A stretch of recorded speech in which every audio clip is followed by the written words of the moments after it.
Hello વિદ્યાર્થી મિત્રો, આપણે લાસ્ટ લેક્ચરમાં વિસ્ટન બ્રિજની વાત કરેલી. વિસ્ટન બ્રિજની સંતુલિત સ્થિતિમાં R2/R1 બરાબર R4/R3, અથવા તો આપણે એવું પણ લખી શકીએ R2/R4 બરાબર R1/R3, કારણ કે R4 ને આપણે અહીંયા લાવ્યો તો R2/R4 બરાબર R1/R3.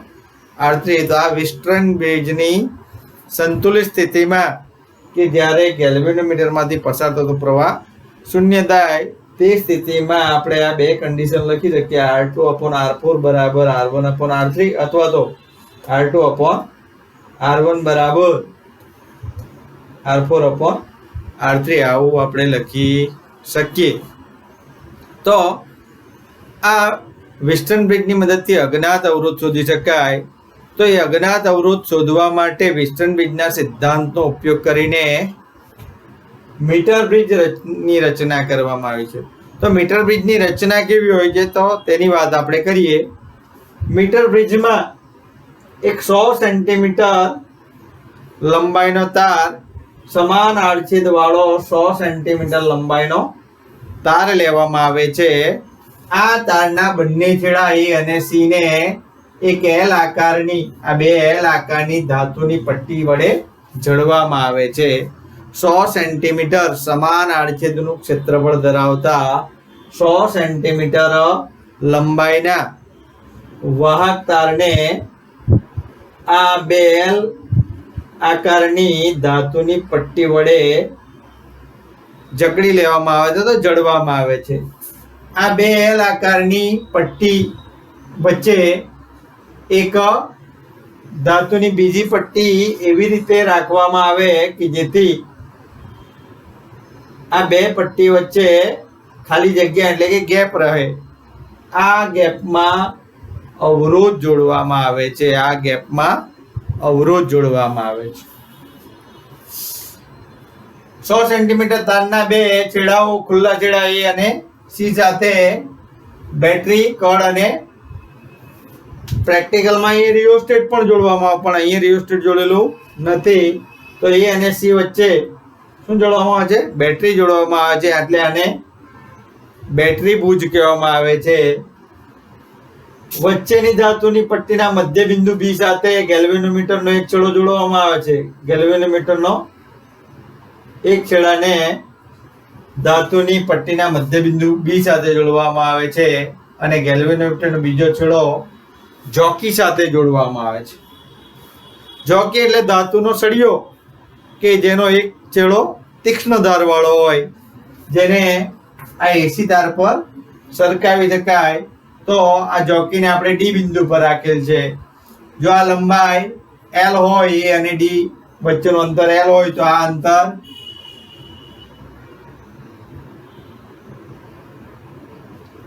-100 L થશે. એટલે D અને C વચ્ચેનું અંતર 100 - L થશે. જો એકમ લંબાઈ દીઠ અવરોધ RCM હોય, એકમ લંબાઈ દીઠ અવરોધ RCM હોય તો L લંબાઈનો અવરોધ કેટલો થાય?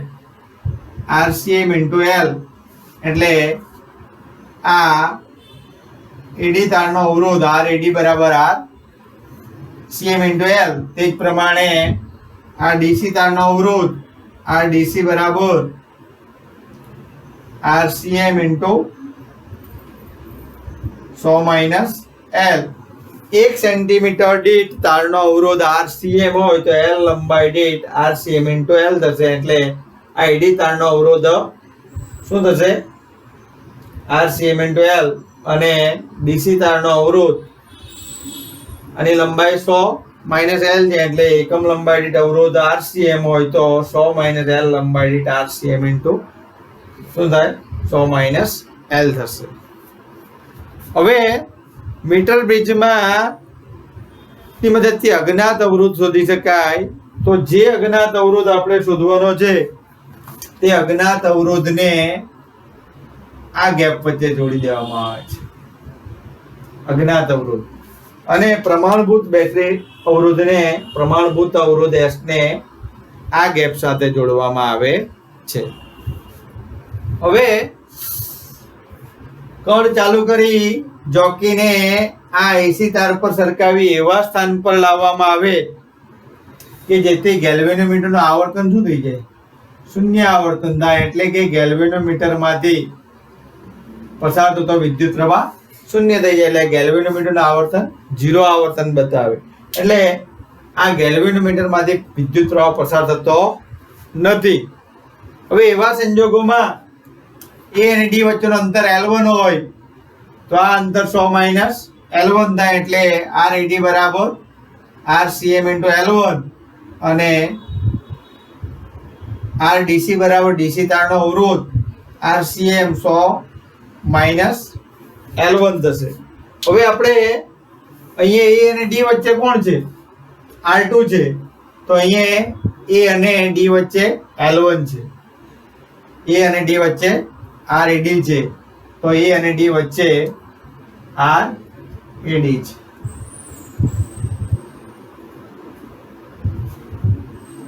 ના, A અને B વચ્ચે R2 છે. તો અહીંયા A અને B વચ્ચે R છે. A અને B વચ્ચે કયો અવરોધ છે? R છે. B અને C વચ્ચે આ B છે અને આ C છે. તો એમની વચ્ચે અવરોધ S છે. B અને C વચ્ચેનો અવરોધ S છે. A અને D વચ્ચેનો અવરોધ RAD છે. A અને D વચ્ચેનો અવરોધ RAD છે. અને C અને D વચ્ચેનો અવરોધ કયો છે? R3 છે. તો અહીંયા C અને D વચ્ચેનો અવરોધ RCD અથવા DC છે. તો હવે આપણે સંતુલિત સ્થિતિમાં છે આ જોકીને આપણે એવા સ્થાન પર લાવ્યા છે કે જેથી ગેલ્વેનોમીટરનું આવર્તન શૂન્ય થાય. એટલે ગેલ્વેનોમીટરમાંથી વિદ્યુત પ્રવાહ પસાર થતો નથી. ગેલ્વેનોમીટરમાંથી વિદ્યુત પ્રવાહ પસાર થતો ન હોય તે સ્થિતિને શું કહેવાય? તે સ્થિતિમાં બ્રિજ સંતુલિત સ્થિતિમાં અથવા તો સમતુલન સ્થિતિમાં કહેવાય. તો સમતુલન સ્થિતિમાં આ અંતર L1 છે. એટલે આ અંતર 100 - L1 થશે. હવે સંતુલિત સ્થિતિમાં શું છે? R2 upon R1 is equal to R2 by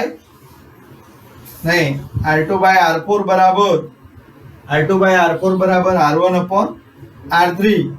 તો અહીં R2 ની જગ્યાએ શું છે? R છે. R2 ની જગ્યાએ R છે. એટલે R4 ની જગ્યાએ S છે. R upon S. R1 બરાબર RAD અને R3 બરાબર RDC. તો હવે આપણે લખી શકીએ R બરાબર R upon S બરાબર આ સૂત્ર પરથી R upon S બરાબર આનો અવરોધ RCM × L1 અને RDC નો અવરોધ RCM × 100 - L1. હવે અહીં RCM સરખા છે એટલે આ કેન્સલ થઈ જશે. આ પદ શું થશે? કેન્સલ થઈ જશે. એટલે આપણે R ને જો કરતા બનાવીએ તો R બરાબર S × L1 upon 100 - L1. તો જોકીને આપણે સરખાવીને L1 શોધી શકીએ તો આપણને અજ્ઞાત અવરોધ આ જાણીતો અવરોધ છે. S એ જાણીતો અવરોધ છે. તો પ્રમાણભૂત અવરોધ S પરથી આપણે અજ્ઞાત અવરોધ S શોધી શકીએ. હવે L1 ના જુદા જુદા મૂલ્ય માટે S ના જુદા જુદા મૂલ્ય માટે અહીંયા જો આપણે S બદલીએ તો L1 નું મૂલ્ય બદલાય. તો S ના જુદા જુદા મૂલ્ય માટે L1 ના મૂલ્ય જુદા જુદા મળે છે. એ રીતે આપણે જુદા જુદા S ના મૂલ્ય માટે અજ્ઞાત અવરોધો શું શોધી શકીએ? R શોધી શકીએ. હવે અહીં A થી D વચ્ચેનું અંતર L1 માપીએ ત્યારે થોડી ત્રુટિ ઉદ્ભવે છે. કારણ કે અહીં છેડા અહીં આપણે બેઠાડેલો હોય તો એ લંબાઈમાં ફેરફાર થાય. એટલે L1 ના મૂલ્યમાં ત્રુટિ આવે છે. આ ત્રુટિ ઓછી કરવા માટે આ અવરોધોના સ્થાનનો અદલા બદલી કરવામાં આવે છે. આ અવરોધોના સ્થાન એટલે પ્રેક્ટિકલમાં આ ત્રુટિ ઘટાડવા માટે અજ્ઞાત અવરોધ અને આર અને એસ ના સ્થાન શું કરવામાં આવે છે? અદલા બદલી કરવામાં આવે છે, જેથી કરીને ત્રુટિમાં ઘટાડો કરી શકાય.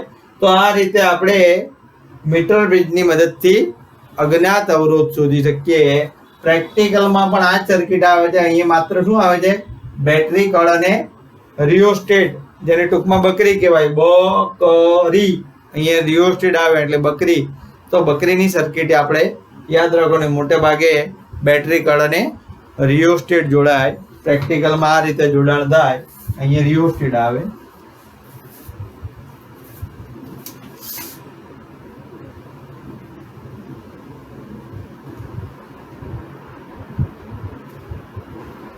આ રીતે પ્રેક્ટિકલમાં બેટરી કળ અને રિયોસ્ટેટ બકરી. તો બેટરી કળ અને રિયોસ્ટેટ પ્રેક્ટિકલમાં આ રીતે આપણે યાદ રાખીશું. ત્યાર પછી આવે છે પોટેન્શિયોમીટર. તો પોટેન્શિયોમીટરમાં આપણે 3 થિયરી ભણીશું. પોટેન્શિયોમીટરનો સિદ્ધાંત તારવીશું પહેલા, પછી 2 બેટરીના ઈએમએફની સરખામણી કરીશું અને પોટેન્શિયોમીટરની મદદથી બેટરીનો આંતરિક અવરોધ શોધીશું. તો પોટેન્શિયોમીટર જોઈએ.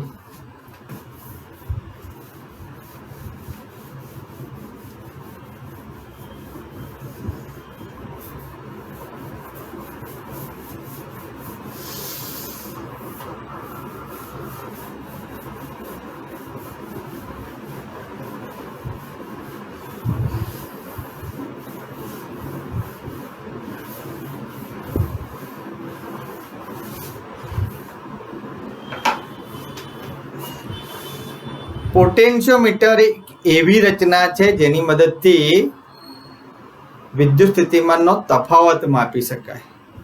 પોટેન્શિયોમીટર એક એવી રચના છે કે જેની મદદથી શું થાય? બેટરીના 2 છેડા વચ્ચેનો ટર્મિનલ વોલ્ટેજ માપી શકાય. આ ઉપરાંત પોટેન્શિયોમીટરની મદદથી બેટરીમાંથી પસાર થતો પ્રવાહ શૂન્ય પણ કરી શકાય. એટલે પોટેન્શિયોમીટરની મદદથી બેટરીનું ઈએમએફ માપી શકાય. બેટરીનું ઈએમએફ પણ માપી શકાય અને પોટેન્શિયોમીટરની મદદથી બેટરીનો આંતરિક અવરોધ શોધી શકાય. તો પોટેન્શિયોમીટરની રચનામાં સમાન આડછેદનું ક્ષેત્રફળ ધરાવતો વધારે લંબાઈનો તાર લેવામાં આવે છે. આ તારની લંબાઈ 400 સેન્ટીમીટરથી તમે 1000 સેન્ટીમીટર સુધી પણ લઈ શકો. તો આ રીતે તાર લેવામાં આવે છે.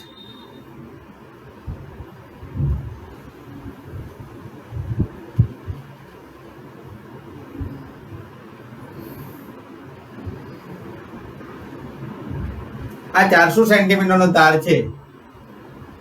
એ અને સી વચ્ચે આ 400 સેન્ટીમીટરનો તાર જોડેલો છે. તો ખૂબ જ સમાન આડછેદનું ક્ષેત્રફળ ધરાવતો વધારે લંબાઈનો તાર લેવામાં આવે છે. હવે આપણે જ્યારે વાસ્તવિક પોટેન્શિયોમીટરની રચના કરીએ ત્યારે આ રીતે તાર જોડવા માટે પણ 100 સેન્ટીમીટરના 4 ટુકડા લેવામાં આવે છે અને આ 4 ટુકડાને આ રીતે જોડ્યા બાદ અહીંયા શું કરવામાં આવે છે? ધાતુની પટ્ટી જોડવામાં આવે છે. અહીંયા ધાતુની પટ્ટી જોડવામાં આવે છે.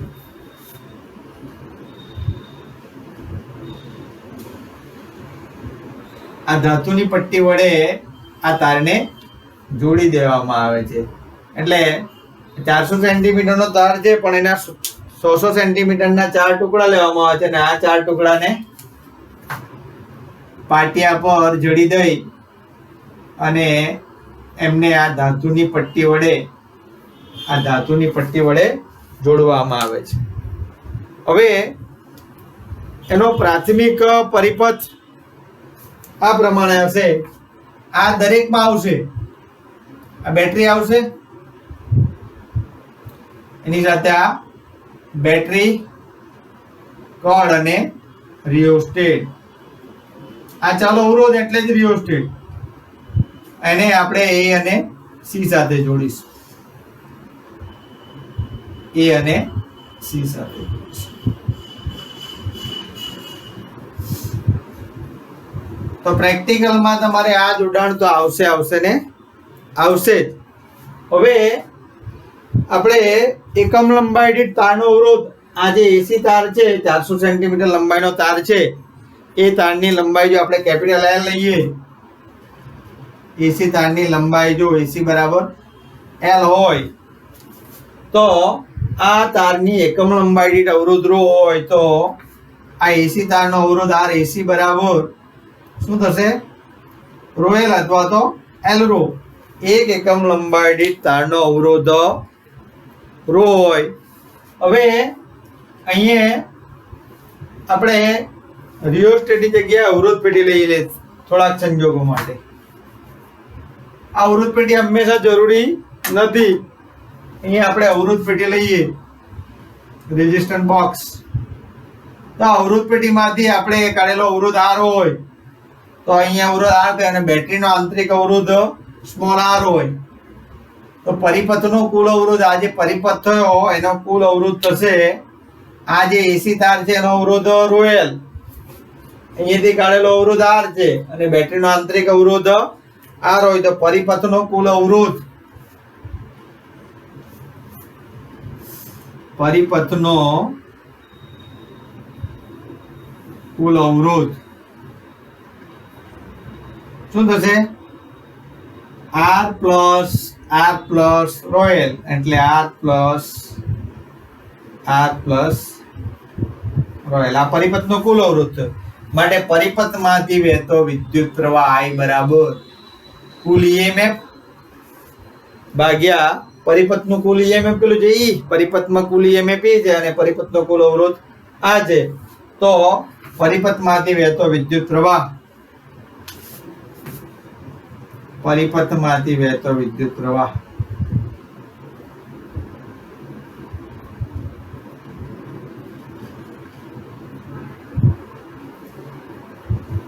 I બરાબર કુલ EMF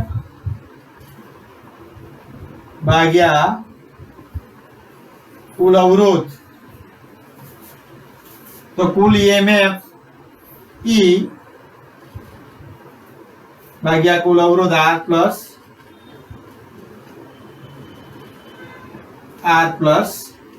royal.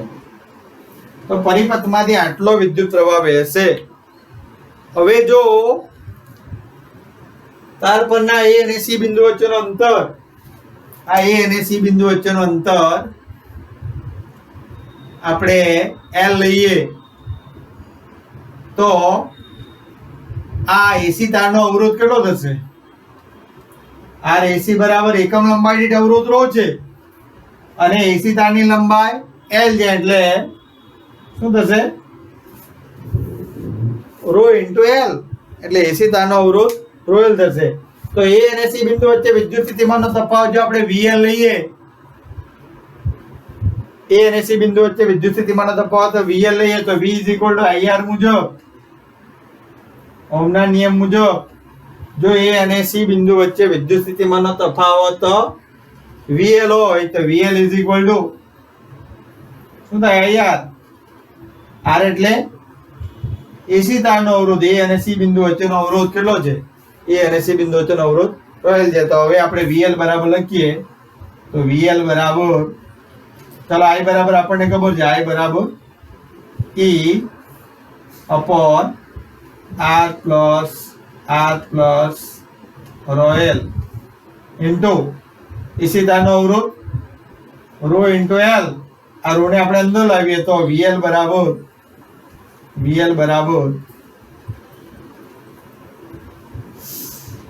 E row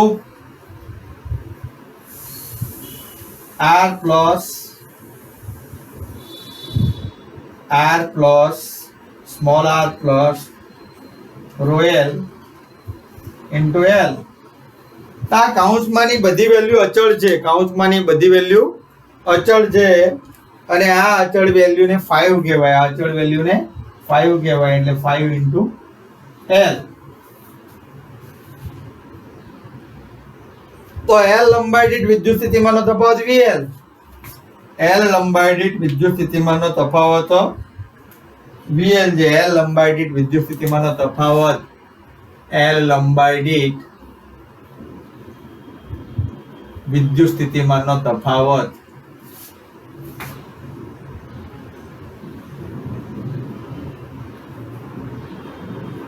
L લંબાઈ દીઠ વિદ્યુત સ્થિતિમાનનો તફાવત કેટલો છે? VL માટે 1 એકમ લંબાઈ દીઠ વિદ્યુત સ્થિતિમાનનો તફાવત VL upon L.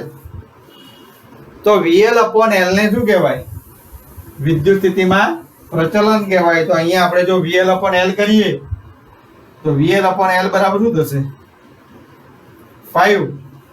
તો VL upon L બરાબર 5 થાય અને 5 ને શું કહેવાય? વિદ્યુત સ્થિતિમાન પ્રચલન એટલે એકમ લંબાઈ દીઠ વિદ્યુત સ્થિતિમાનના તફાવતને વિદ્યુત સ્થિતિમાન પ્રચલન કહે છે. આવું જ આપણે તાપમાન પ્રચલન ભણી ગયા. એકમ લંબાઈ દીઠ તાપમાનના તફાવતને તાપમાન પ્રચલન કહેવાય. વેગ પ્રચલન ભણી ગયા. એકમ તફાવતને એકમ અંતર દીઠ વેગના તફાવતને વેગ પ્રચલન કહેવાય. તે જ પ્રમાણે એકમ લંબાઈ દીઠ વિદ્યુત સ્થિતિમાનના તફાવતને વિદ્યુત સ્થિતિમાન પ્રચલન કહેવાય. તો 5 એ વિદ્યુત સ્થિતિમાન પ્રચલન કહે છે. તો અહીંયા 5 એ અચળ છે એટલે આપણે વિદ્યુત સ્થિતિમાન VL ચલે છે L. તો પોટેન્શિયોમીટરમાં અવરોધક તારના કોઈ પણ બે બિંદુ વચ્ચે વિદ્યુત સ્થિતિમાનનો તફાવત એ તે બે બિંદુ વચ્ચેના અંતરના સમપ્રમાણમાં હોય છે. પોટેન્શિયોમીટરમાં અવરોધક તારના કોઈ પણ બે બિંદુ વચ્ચે વિદ્યુત સ્થિતિમાનનો તફાવત એ તે બે બિંદુ વચ્ચેના અંતરના સમપ્રમાણમાં હોય છે. ચોપડીમાં આંતરિક અવરોધ 0 ગણ્યો જાય. બેટરીનો આંતરિક અવરોધ 0 ગણ્યો જાય એટલે V = E - IR એટલે R બરાબર 0 માટે અહીંયા VL ની જગ્યાએ શું લખ્યું છે? E of L એટલે વિદ્યુત સ્થિતિમાનનો તફાવત છે. બેટરીના બે છેડા વચ્ચે વિદ્યુત સ્થિતિમાનનો તફાવત EL બરાબર શું થયું? 5L. તો વિદ્યુત સ્થિતિમાનનો તફાવત પોટેન્શિયોમીટરમાં અવરોધક તારના કોઈ પણ બે બિંદુ વચ્ચે વિદ્યુત સ્થિતિમાનનો તફાવત એ તે બે બિંદુ વચ્ચેના અંતરના સમપ્રમાણમાં હોય છે. જ્યાં 5 એ વિદ્યુત સ્થિતિમાન પ્રચલન છે જેનો એકમ અને એકમ વોલ્ટ પર મીટર એટલે વિદ્યુત સ્થિતિમાન અને વિદ્યુત ક્ષેત્રનો એકમ એક જ થઈ ગયો એટલે 11 - 31. 11 - 31 હશે વિદ્યુત સ્થિતિમાન પ્રચલનનું પારિમાણિક સૂત્ર. જેવી રીતે વિદ્યુત ક્ષેત્રનું એકમ વોલ્ટ પર મીટર છે તે જ પ્રમાણે વિદ્યુત સ્થિતિમાન પ્રચલનનો એકમ પણ વોલ્ટ પર મીટર છે એટલે 11 - 31 એનું પારિમાણિક સૂત્ર થશે. હવે જોઈએ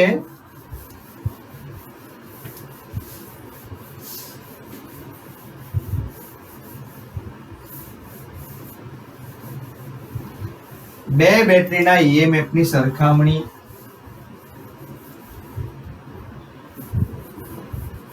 તો જે બે બેટરીના EMF ની સરખામણી કરવાની હોય તો આ જે પ્રાથમિક જોડાણ છે એ આ જે બેટરી છે એ જ બેટરીના ધન ધ્રુવ જ્યાં જોડાયેલો છે ત્યાં જ આ બે બેટરીના ધન છેડાને જોડવાના છે. તો આ પ્રમાણે જોડાણ થશે.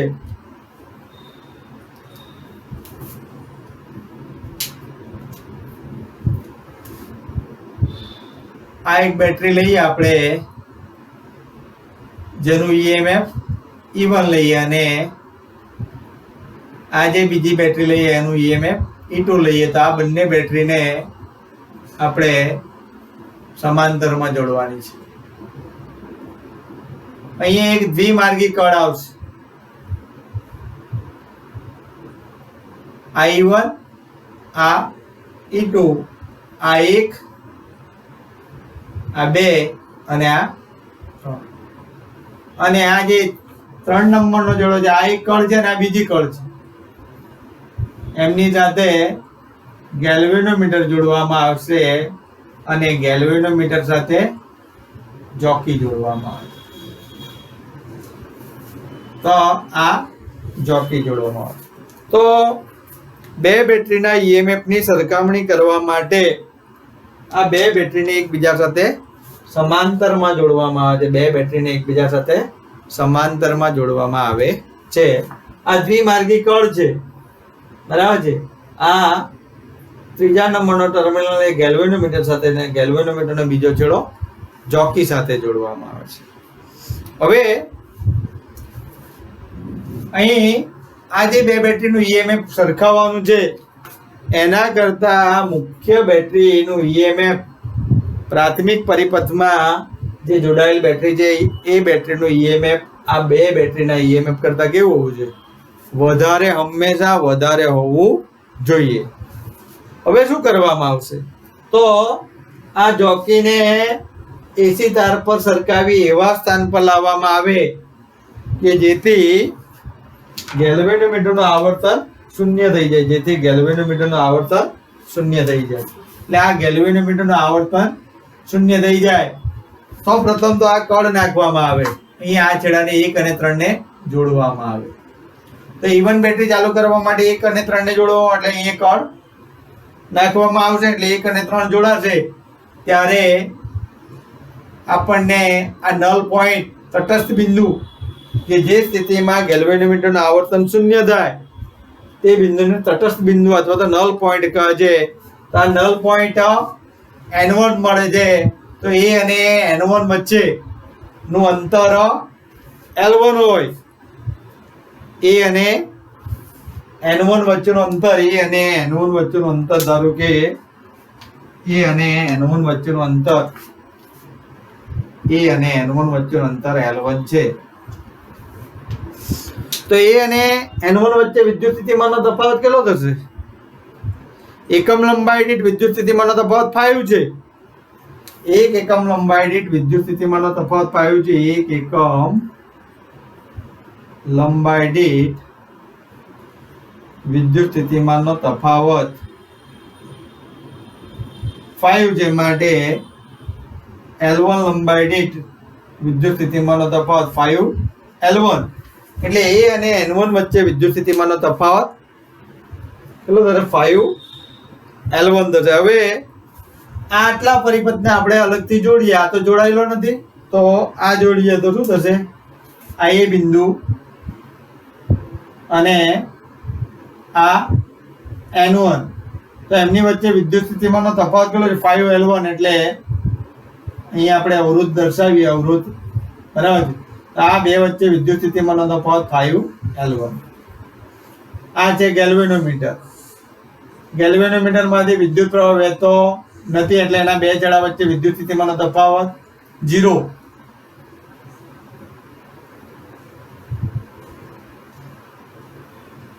આ બેટરીનું ઈએમએફ E1 અને આ 1 નંબરનો કળ અને આ 3 નંબર, 1 અને 3 ને આપણે જોડી દઈએ છીએ અને આ થયું એ બિંદુ. તો આના માટે આપણે બંધ માર્ગ માટે વિદ્યુત પ્રવાહ ધનમાંથી બહાર નીકળે, એટલે આ વિદ્યુત પ્રવાહ ધનમાંથી બહાર નીકળે તો આપણે સમઘડી દિશામાં મુસાફરી કરીએ. તો સમઘડી દિશામાં મુસાફરી કરીએ તો બેટરીના ધનથી ઋણ તરફ જઈએ તો વિદ્યુત સ્થિતિમાનનો તફાવત E1. જો બેટરીના આપણે સમઘડી દિશામાં મુસાફરી કરીએ તો બેટરીના ધનથી ઋણ તરફ જઈએ તો વિદ્યુત સ્થિતિમાનનો તફાવત ઋણ લેવાનો. ગેલ્વેનોમીટરના બે છેડા વચ્ચે વિદ્યુત સ્થિતિમાનનો તફાવત 0, કારણ કે ગેલ્વેનોમીટરમાંથી વિદ્યુત પ્રવાહ પસાર થતો નથી. અને A અને L1 વચ્ચે વિદ્યુત સ્થિતિમાનનો તફાવત, A અને N1 વચ્ચે વિદ્યુત સ્થિતિમાનનો તફાવત કેટલો છે? 5 L1. આ ધન લેવાનું કે ઋણ લેવાનું? જો આપણે પસંદ કરેલી મુસાફરીની દિશા એ વિદ્યુત પ્રવાહની વિરુદ્ધ દિશામાં હોય, જો આપણે પસંદ કરેલી મુસાફરીની દિશા જો વિદ્યુત પ્રવાહની વિરુદ્ધ દિશામાં હોય તો વિદ્યુત સ્થિતિમાનનો તફાવત ધન લેવાનો. અને કિર્ચોફના બીજા નિયમ મુજબ બંધ પરિપથમાં વિદ્યુત સ્થિતિમાનના તફાવતનો બેઝિક સરવાળો 0 થાય. માટે E1 બરાબર શું થશે? 5 L1. E1 બરાબર 5 L1 થશે. સમીકરણ 1. આ જ પ્રમાણે હવે આપણે આ કળ દૂર કરીએ, 1 અને 3 વચ્ચેની કળ દૂર કરીએ અને હવે આપણે 2 અને 3 વચ્ચેની કળ નાખીએ. તો એના માટે આપણને તટસ્થ બિંદુ N2 મળે. A અને N2 વચ્ચેનું અંતર L2 હોય. A અને N2 વચ્ચેનું અંતર જો L2 હોય તો A અને N2 વચ્ચે વિદ્યુત સ્થિતિમાનનો તફાવત છે 5L2. તો આ જ પ્રમાણે આપણે બીજી બેટરી જોડેલી છે. તો હવે આપણી પાસે બેટરી કઈ છે? E2. તો E1 ની જગ્યાએ આપણે શું લખીશું? E2 લખીશું અને L1 ની જગ્યાએ L2 લખીશું. તો શું થશે? E2 બરાબર 5L2. આ કિર્ચોફના નિયમનો ઉપયોગ કરીએ તો અહીંયા E2 આવશે +0 +5L2 = 0. માટે E2 બરાબર 5L2. તો સમીકરણ 1 અને 2 મળી ગયા છે આપણને. તો હવે આપણે લખીશું E1/E2 = L1/L2. તો પ્રાયોગિક રીતે આપણને L1 અને L2 મળે છે. પ્રાયોગિક રીતે આપણને પહેલા એક બેટરી ચાલુ કરીએ તો L1 મળે, તટસ્થ બિંદુ માટે L1 લંબાઈ મળે અને બીજી બેટરી ચાલુ કરીએ તો L2 મળે. આ બે માંથી આપણે કોઈ એક બેટરીનું EMF જાણતા હોઈએ તો આપણે ગમે તે એક બેટરીનું EMF શોધી શકીએ. તો આ રીતે બે બેટરીના EMF ની સરખામણી કરી શકાય. અથવા તો કોઈ એક બેટરીનું EMF જાણતા હોય તો બીજી બેટરીનું EMF આપણે શોધી શકીએ છીએ. ત્યાર પછી આવે છે બેટરીનો આંતરિક અવરોધ. બેટરીનો આંતરિક અવરોધ. તો આ પરિપથ તો રહેશે જ, માત્ર બદલાશે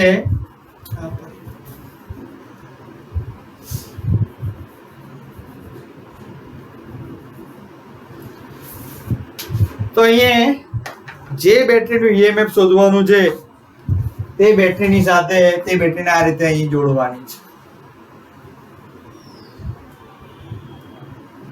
આ બેટરીનું EMF છે, આંતરિક અવરોધ R છે. તો એની સાથે આપણે સમાંતરમાં શું જોડવાનું છે? અવરોધ પેટી RB અને કળ K2 જોડવાની છે અને એમને પછી ગેલ્વેનોમીટર સાથે અને ગેલ્વેનોમીટરને જોકી સાથે જોડવાનું છે. તો અહીં શું થશે? બેટરીનો આંતરિક અવરોધ શોધવા માટે નો પરિપથ આકૃતિમાં દર્શાવેલ છે, જેમાં જે બેટરીનો આંતરિક અવરોધ શોધવાનો છે તે બેટરી સાથે અવરોધ પેટી RB અને કળ K2 ને શ્રેણીમાં જોડી ત્યારબાદ તેમને આ બેટરી સાથે સમાંતરમાં જોડવામાં આવે છે. હવે કળ K2 ખુલ્લી હોય, કળ K2 ખુલ્લી રાખવાની. આ કળને આ ખુલ્લી કળ કહેવાય, એટલે કે આમાંથી વિદ્યુત પ્રવાહ પસાર થતો નથી. હવે જો આપણે અહીંયા ટપકું મૂકેલું હોય તો આ કળ બંધ કરીએ તો આમાંથી વિદ્યુત પ્રવાહ પસાર થાય. તો પહેલા કળ K2 ખુલ્લી હોય ત્યારે શું થશે? કળ K2 ખુલ્લી હોય ત્યારે તો આ પરિપથમાં કળ K2 ખુલ્લી હોય એટલે RB જોડાયેલ નથી, આ બેટરી જોડાયેલી છે. અને તેવા સંજોગોમાં જોકીને સરકાવીને આપણે ગેલ્વેનોમીટર અને જોકીને સરકાવી ગેલ્વેનોમીટરને એવા સ્થાન પર લાવીએ કે જેથી ગેલ્વેનોમીટરમાંથી પસાર થતો પ્રવાહ શૂન્ય થાય. આ નલ પોઈન્ટ N1 હોય અને એથી N1 નું અંતર શું હોય? L1 હોય. તો આ બેટરીમાંથી વિદ્યુત પ્રવાહ પસાર થતો નથી, કારણ કે પરિપથમાંથી વિદ્યુત પ્રવાહ પસાર થતો નથી. આ N1 G R E A બંધ ગાળો છે, તો એમાંથી વિદ્યુત પ્રવાહ પસાર થતો નથી. એટલે E બરાબર શું થશે? 5L1.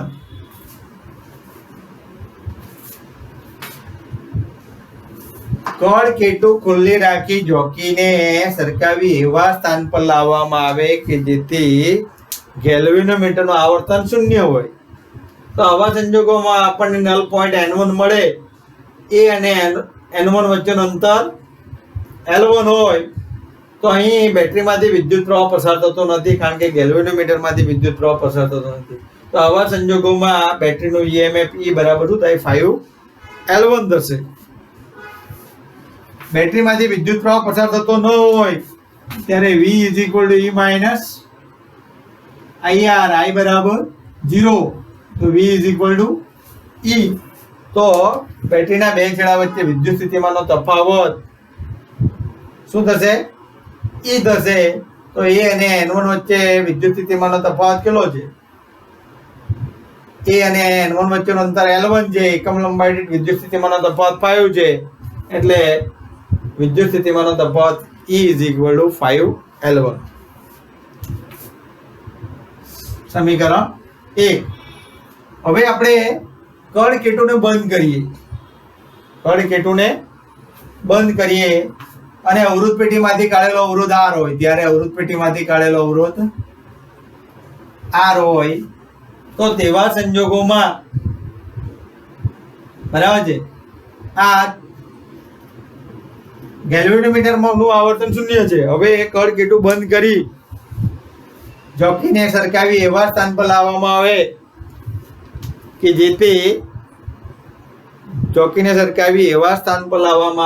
કે જેથી ગેલ્વેનોમીટરનું આવર્તન શૂન્ય થાય. તો આ વિદ્યુત પ્રવાહ આ બાજુ આવતો નથી. આ જે શાખા છે એમાંથી વિદ્યુત પ્રવાહ આવતો નથી. વિદ્યુત પ્રવાહ આ બંધ ગાળામાંથી જ પસાર થયા કરે. તો આવા સંજોગોમાં બેટરીમાંથી વિદ્યુત પ્રવાહ પસાર થશે, ગેલ્વેનોમીટરમાંથી નથી પસાર થતો, પણ આ કળ કેટુ નાખેલી છે એટલે આ બંધ માર્ગ મળે. એટલે વિદ્યુત પ્રવાહ આ બંધ માર્ગમાંથી પસાર થશે.